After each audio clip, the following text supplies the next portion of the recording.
Some good news in Congress. Both today and yesterday, in fact, the House passed two different gun control measures. One having to do with licensing requirements for selling weapons, helping to close the background check loophole that we've had.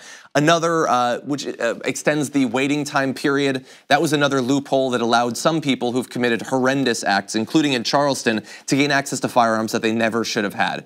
And that is good. And I just want to go a little bit more in depth for people generally outside of the US who know that the situation here vis-a-vis guns is insane, but don't necessarily know how bad it is.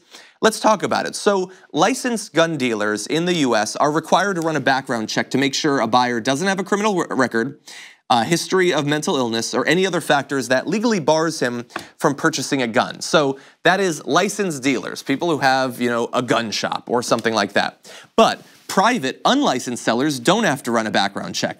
So someone who doesn't run a licensed gun shop can sell or gift a firearm at a gun show, over the internet, or to friends and family without verifying through a background check that the buyer isn't legally prohibited from purchasing the weapon. This new bill, H.R. 8, would close that loophole, although it would leave some exemptions for gun transfers among family and temporary transfers like lending a gun while hunting. I look forward, if this becomes law, to finding out how they exploit that to give guns to all sorts of shady MFers. But right now, that is a good thing that they have finally closed that. And thank God, because this is not only a common sense thing, it's incredibly popular. 91% of Democrats and 79% of Republicans favor background checks for private gun sales and sales at gun shows. So I don't know what the political future of this is going to be. I have a hunch that the Senate, which is still Republican controlled, is not going to be a fan of this. But while this is good news that they did this, I don't come out of this situation thinking, huzzah, American democracy, because 91% of Democrats and 79% of Republicans favor it, and yet it took this long to get the House to vote in favor of it. And even then, you'd think, finally, progress. We've moved on this issue. No. The vote yesterday was 228 to 198. You'll be shocked to find out that of those 198, 193 are Republicans.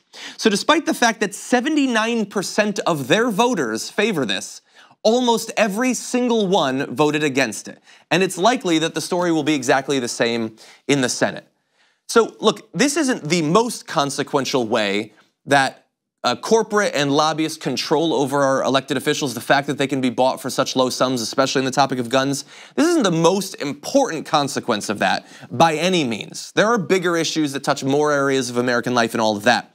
But this is perhaps the starkest example of how political outcomes can be completely torn to shreds and thrown off into some sort of bizarro world when money gets involved. That it doesn't matter if more than 90% of Democrats and 8 out of 10 Republicans are in favor of something. That doesn't budge the needle for the Republicans almost at all on guns, and for the Democrats on some other issues as well. So this is good news for the new Democratic House. It is good to see them voting in favor of something that is so overwhelmingly approved of, but we can only clap ourselves on the back so much over something that we've been waiting so long for, and that still has, at best, a fraught political future for it. We'll stay tuned and we'll find out. But this, to me, makes me scared not only about guns, but also about American democracy and the effect of money on it. Thank you very much for watching this clip from The Damage Report. If you liked it, don't forget to subscribe to this channel and ring the bell on YouTube to get notifications of our new videos. And of course, you can catch the full Damage Report live every weekday at 1 p.m. Eastern, 10 a.m. Pacific on TYT Network on YouTube TV.